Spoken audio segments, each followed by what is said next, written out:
대사관을 비롯한 전 세계 미국 공간에서 유학생 비자 인터뷰를 전격 중단했습니다. 하버드 대학생들이 트럼프 행정부의 조치에 항의하는 시위에 나섰습니다. 한국의 고려대학교가 트럼프 행정부의 외국인 유학생 등록 제한 조치로 위기에 놓인 학생 및 교원을 지원합니다. 뉴욕 브루클린 자전거 전용 도로로 뛰어든 3세 여자아이가 전기자전거에 치이는 사건이 발생했습니다. 올해 본격 시행되는 보건의료정책으로 이민자와 저소득 고령층은 부담을 피할 수 없게 됐습니다.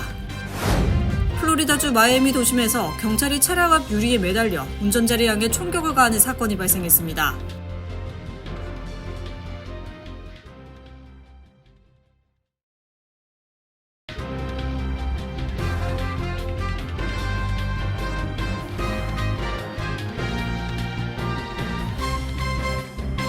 안녕하십니까.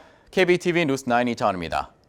트럼프 행정부의 대학들에 대한 압력이 거세지고 있는 가운데 주한 미 대사관을 비롯한 전 세계 미국 공간에서 유학생 비자 인터뷰를 전격 중단하는 조치가 내려졌습니다. 이 같은 조치는 유학 지원자들의 소셜미디어에 대한 검열과 심사 의무화 제도를 준비하기 위한 것인데요. 각 대학들과 유학 준비생들은 물론 제2비자로 인턴 등을 채용하는 한인 업체들에도 영향과 타격이 우려되고 있습니다. 자세한 소식 전장 기자가 전해드립니다.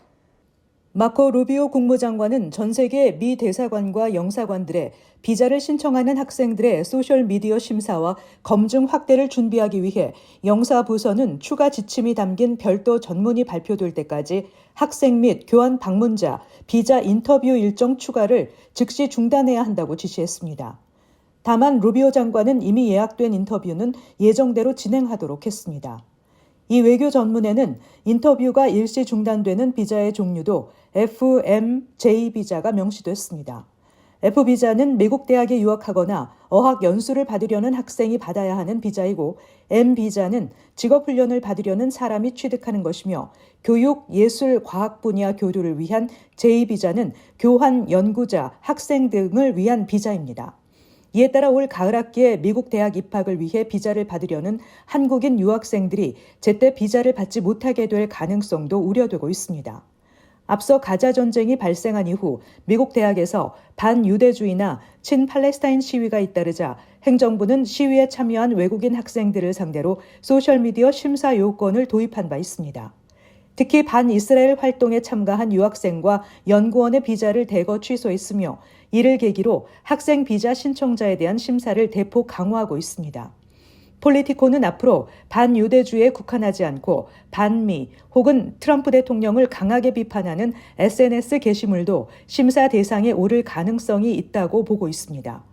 워싱턴 포스트 보도에 따르면 미국 전역의 대학에 입학하는 외국인 유학생들은 연간 100만 명을 상회하며 중국과 인도 출신 학생들이 상당수를 차지합니다. 이 같은 사실이 알려지자 중국은 정상적 교육 협력과 학술 교류는 방해받아서 안 된다고 우려했습니다.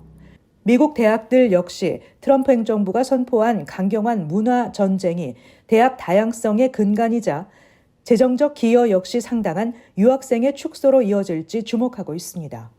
KBTV 뉴스 전상입니다. 아이비리그 명문 하버드 대학교 학생들이 도널드 트럼프 행정부의 조치에 항의하는 시위에 나섰습니다. 모라 헨리 매사추세츠 주지사 역시 하버드를 지지한다며 연대에 나섰습니다. 주윤우 기자가 전해드립니다. 하버드 대학 캠퍼스에서 어제 수백 명의 학생들이 운집해 외국 국적 교수 및 유학생들의 적대적인 정책을 펼치고 있는 도널드 트럼프 대통령을 비판하고 나섰습니다. 시위에 참여한 학생들은 트럼프는 반역자라고 적힌 피켓을 들고 학업을 위해 강의실에 모여있는 학생들을 건들지 말라고 목소리를 높였습니다. 하버드 동문으로 알려진 모라 힐리 매사추세츠 주지사도 어제 하버드 동문단체인 크림슨 커리지가 주최한 웨비나에 직접 참석해 트럼프 행정부의 하버드 공격은 매사추세츠주 경제에 심각한 피해를 줄 수 있다고 강하게 비판했습니다. 그러면서 나는 단순히 동문으로서가 아니라 주지사로서 미국 경제와 매사추세츠주 경제 그리고 미국의 경제에 대해 깊이 우려하고 있다. 하버드를 향한 연방정부의 노골적인 공격은 매우 위험하며 심각한 파장을 일으킬 수 있다고 말했습니다. 크림슨 커리지는 올 초 트럼프 행정부의 압력에 맞서 하버드를 지지하기 위해 결성된 단체로 이날 웨비나에서는 안토니오 델가노 뉴욕주 부지사와 이제이 디온 워싱턴 포스트 칼럼니스트 등 저명한 하버드 동문들이 패널로 참석해 하버드 대학 측의 당당하고 완강한 대응을 높이 평가했습니다. 힐리 주지사는 트럼프 대통령이 하버드 대학을 공격하는 것은 곧 매사추세츠주의 경제를 공격하는 것이라며 나아가 미국 전체 경제에 대한 공격이기도 하다고 비판했습니다.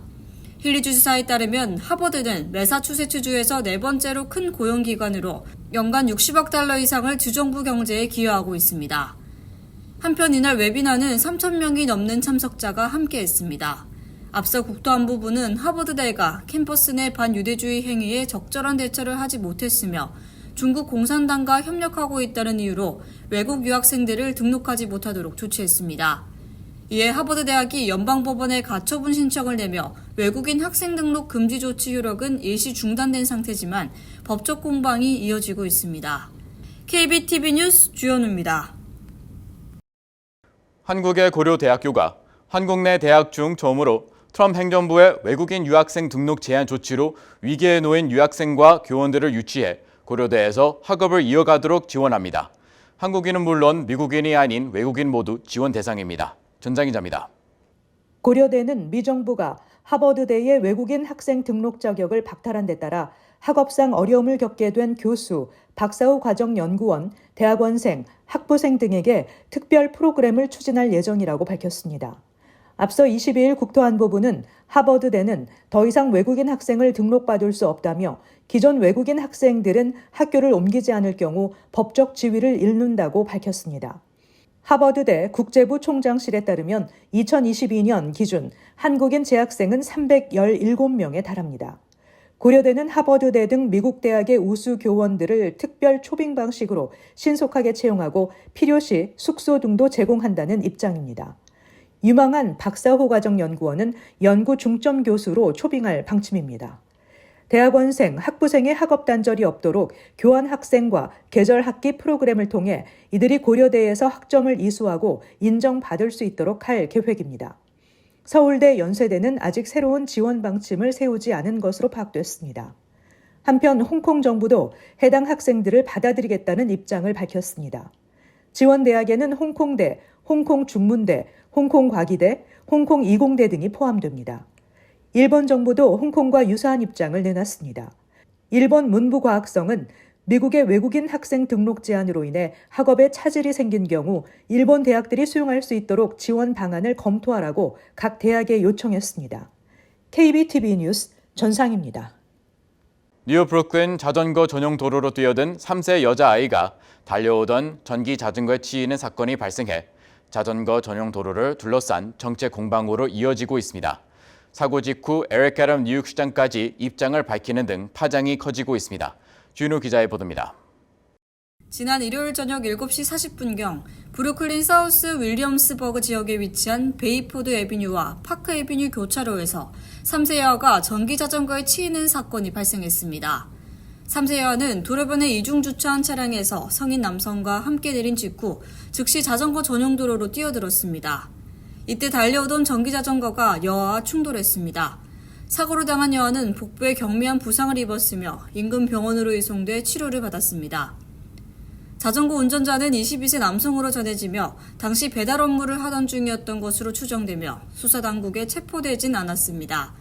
이번 사고로 인해 뉴욕 시내 자전거 전용도로 정책을 둘러싼 논란이 거세지고 있습니다. 이번 사고가 발생한 33지역구에서 활동하는 링컨 레슬러 시의원은 자전거 도로를 분리하고 보행자, 자전거 이용자, 차량 이용자 모두를 보호할 수 있는 안전대책이 필요하다고 목소리를 높였습니다. 이어 해당 지역에서 어린이 관련 교통사고가 빈번하게 발생해왔다며 이미 뉴욕시 교통국에 여러 차례 안전 개선을 요구해왔지만 개선되지 않았다고 덧붙였습니다. 하지만 이 같은 발언에 대해 이번 뉴욕시 의원 민주당 예비선거 경쟁자인 사브리나 게이츠 후보는 강하게 반발하고 나섰습니다. 게이츠 후보는 베이포드 애비뉴는 자전거 전용도로 설치 이전부터 혼잡하고 위험한 거리였다며 레슬러 의원은 주민들의 시정 요구 목소리를 외면해왔다고 비판했습니다. 이어 자전거 도로를 이전하라고 강하게 주장했습니다. 이처럼 논란이 확산하자 에릭 애덤스 뉴욕시장은 자신의 소셜미디어 X를 통해 레슬러 의원은 자전거 도로 안전과 관련한 변경 또는 개선을 요구한 적이 없다고 지적하며 시민의 목소리를 듣는 것이 우리의 우선순위라고 지적했습니다. 그러자 레슬러 의원 역시 자신의 소셜미디어 X를 통해 아담스 시장님, 당신이 뉴욕시 행정에 관심이 없다는 것은 모두가 알고 있다고 지적하며 자신이 수개월 동안 교통국과의 비공개 회의 및 예산 청문회를 통해 계속해서 지역구 자전거 도로의 안전 개선을 요청해왔다고 반박했습니다. 한편 이번 사고가 발생한 자전거 전용 도로는 약 1.5마일에 달하며 지역 내 유대인 공동체 및 인근 상인들 사이에서는 꾸준히 안전상의 불만과 지적이 제기돼 왔습니다. KBTV 뉴스 주현우입니다. 트럼프 대통령의 정책 기조를 반영해 올해 본격 시행되는 보건의료 정책은 특정 계층을 직접 겨냥하지는 않았지만 결과적으로 이민자와 저소득 고령층에게 불균형한 부담을 전가하고 있다는 지적입니다. 그중에서도 언어와 정보 접근에 제약이 있는 60세 이상 한인 시녀들이 가장 취약한 계층으로 지목됩니다. 전상 기자입니다.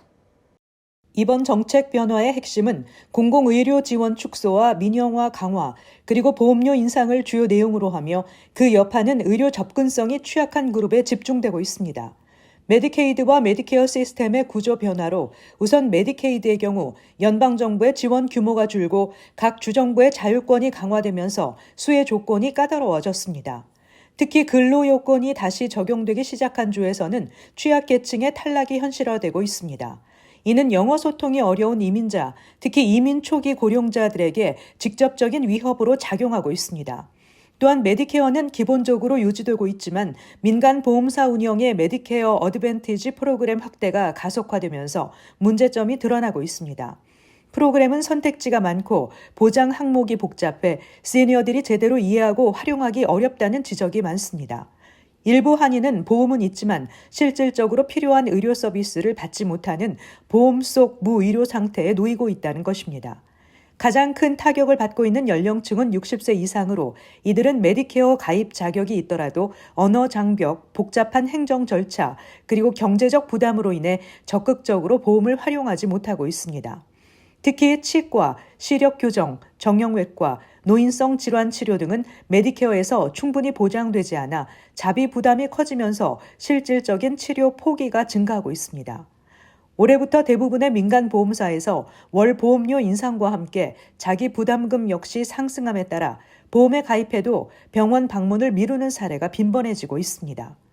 한편 전문가들은 이민자에 대한 의료 접근성 보장은 단지 복지의 문제가 아닌 미국 내 공공보건의 지속 가능성을 위한 전제 조건이라며 구조적 개편 없는 보조금 축소와 민영화 확대는 장기적으로 더 큰 비용을 초래할 수 있다고 경고했습니다. 이와 같은 변화에 따라 한인사회는 의료 정보 접근 강화와 한국 의료기관과의 협력 확대 등 현실적인 대응 방안 마련에 직면했습니다. KBTV 뉴스 전상입니다. 플로리다주 마이애미 도심에서 경찰이 차량 앞 유리에 매달려 운전자를 향해 총격을 가하는 충격적인 사건이 벌어졌습니다. 이번 사건은 지난 주말 수많은 인파가 운집한 카리브 음악 축제 인근에서 발생했습니다. 주윤우 기자가 전해드립니다. 사건은 마이애미의 베이프론트 파크 인근에 위치한 카세야 아레나 인근에서 발생했습니다. 당시 현장에는 베스트 오브 더 베스트 카리브 음악 축제를 즐기기 위해 약 1만 2천여 명의 관람객이 모여있는 상태였으며 해당 사건이 발생하자 총격 소리에 수많은 인파가 대피하며 일대는 아수라장이 됐습니다. 공개된 영상에 따르면 마이애미 경찰관이 검은색 BMW 차량의 보닛에 매달린 채 권총을 차량 앞 유리창에 대고 총격을 가했습니다. 총격을 당한 차량은 좌회전을 시도하다가 곧 멈춰섰고 경찰관은 가까스로 차량에서 안전하게 내려올 수 있었습니다. 운전자 남성이 차량에서 내려 도망치려 하다가 경찰의 지시에 따라 도로 한가운데에 엎드립니다. 이후 동료 경찰관이 현장에 도착해 해당 남성에게 등을 보이도록 지시하고 수갑을 채우는 모습으로 영상은 끝이 납니다. 경찰이 발표한 자료에 따르면 운전자는 21세 남성 메넬레 클라크로 이번 총격 사건으로 인해 여러 군데 총상을 입고 인근 병원으로 긴급 이송돼 치료를 받고 있습니다. 해당 경찰관 역시 병원으로 옮겨졌으며 경미한 부상 치료를 받고 퇴원한 상태입니다. 마이애미 경찰 부국장은 언론사 인터뷰를 통해 아직까지 정확한 사건 경위를 조사하고 있으며 경찰관과 차량 사이에 물리적인 접촉이 있었던 것은 사실이라고 밝혔습니다. 사건은 현재 플로리다주 사법당국이 직접 개입해 조사를 진행하고 있으며 현장 CCTV 영상과 경찰관의 보디캠 영상 등을 확보해 분석하고 있습니다. 한편 총격을 당한 차량에 함께 탑승하고 있던 운전자의 여동생 셰릴란 클라크는 사건 당시 자신들이 타고 있던 차량이 중앙 차선에 정차해 있었고 경찰관이 손짓으로 다른 차량들이 향해 먼저 가라고 신호를 보낸 뒤 자신들의 차량에도 가라고 손짓을 해서 출발했지만 갑자기 차 앞 보닛으로 경찰이 올라타더니 곧바로 총을 가하기 시작했다고 증언했습니다. 운전자의 여동생은 자신들은 단지 주차 공간을 찾고 있었을 뿐이라며 경찰관을 일부러 치려고 한 적도 없으며 오히려 경찰관이 차량을 따라 올라타자마자 총격을 가한 것이라고 주장했습니다. 마이애미 경찰 당국은 현재 이번 사건과 관련한 공식 입장을 내놓지 않고 있습니다. KBTV 뉴스 주현우입니다. 트럼프 대통령이 뉴욕시가 올해 처음 도입한 혼잡 통행료를 없애기 위해 뉴욕시의 재정 압박을 가하려 했으나 법원 결정으로 이런 시도에 제동이 걸렸습니다. 이에 따라 교통부는 관련 소송이 진행되는 동안 오는 6월 9일까지 뉴욕시에 대한 연방자금 지원을 계속해야 합니다. MTA는 6월 9일 이후에도 연방자금 지원이 지속될 수 있도록 별도 가처분 신청을 낸 상태입니다. 트럼프 행정부는 지난 2월 혼잡 통행료 프로그램에 대한 시범 운영 승인을 철회했지만 MTA는 교통부가 승인을 철회할 권한이 없다며 소송을 제기한 상태입니다. 뉴욕주 하원에 이어 주 상원에서도 플러싱 카지노 개발 관련 법안이 가결됐습니다. 메트로폴리탄 파크 프로젝트는 퀸즈 플러싱 시리필드 경기장 인근 50에이커 규모 주차장을 개발해 카지노와 문화, 레저, 복합단지로 탈바꿈시키는 계획으로 매치 구단주 스티브 코헨과 하드록 인터내셔널이 계획을 주도하고 있습니다. 이제 메트로폴리탄 파크 프로젝트는 카지노 라이센스 신청 절차를 앞두고 있습니다. 주게임위원회는 다음 달 27일까지 카지노 라이센스 신청을 받을 예정이며 지역사회 지지 여부와 교통, 환경 영향, 경제 효과 등을 고려해 라이센스 3개를 지급할 업체가 최종 선정됩니다. 보건당국이 건강한 아동과 임산부를 코로나19 백신 접종 대상자에서 제외하기로 했습니다. CDC의 백신 접종 권고 대상에서 제외되면서 어린이와 임산부는 이전처럼 무료로 백신을 접종받을 수 없게 됩니다. 보험이 없는 어린이들은 그동안 정부가 운영한 공적 프로그램을 통해 무료로 백신을 접종받을 수 있었지만 지난 3월부터 연방정부가 의료 예산을 대폭 삭감하면서 많은 로컬 정부에서 백신 접종 클리닉 운영을 종료했습니다. CDC의 백신 가격 목록에 따르면 파이저와 모더나의 코로나19 백신 1회 접종 가격은 최대 $150입니다. 모바일 앱 위워드는 걷기를 통해 포인트를 적립하고 이를 현금과 기프트카드 등으로 교환할 수 있는 서비스로 전 세계 사용자 2천만 명을 돌파해 화제가 되고 있습니다. 걸음수에 따라 디지털 포인트인 워드를 적립할 수 있으며 이를 현금, 기프트카드, 쿠폰, 자선단체 기부 등으로 교환할 수 있습니다. 특히 최상위 사용자들은 연간 최대 $1,000를 벌 수도 있는 것으로 알려졌습니다.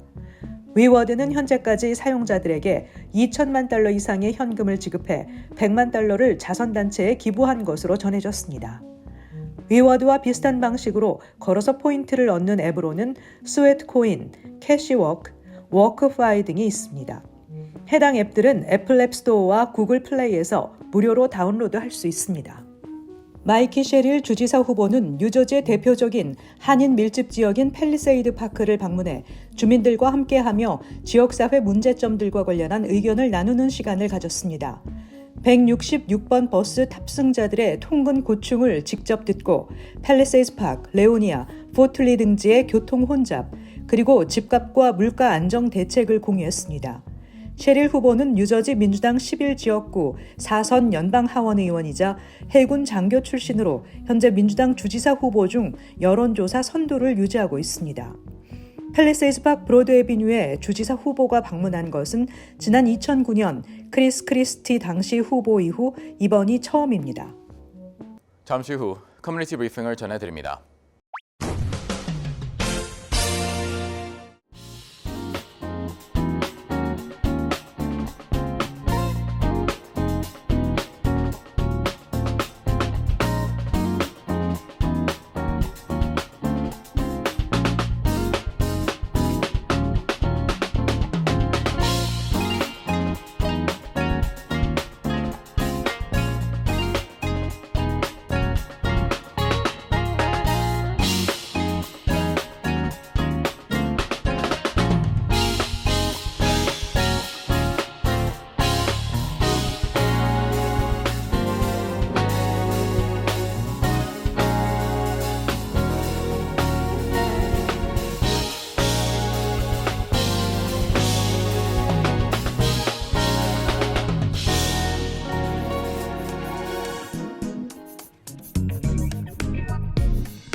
이어서 환율과 증시 전해드립니다.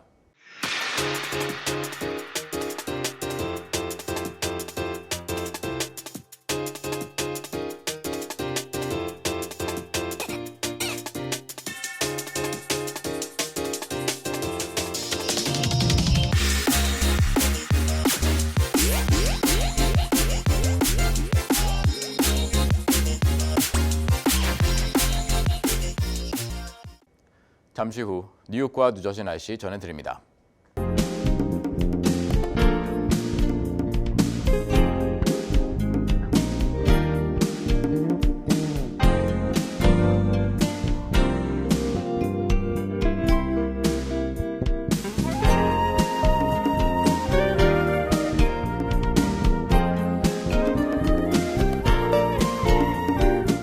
KBTV 뉴스9 마칩니다. 오늘도 시청해주신 여러분 고맙습니다. 편안한 밤 보내시 바랍니다.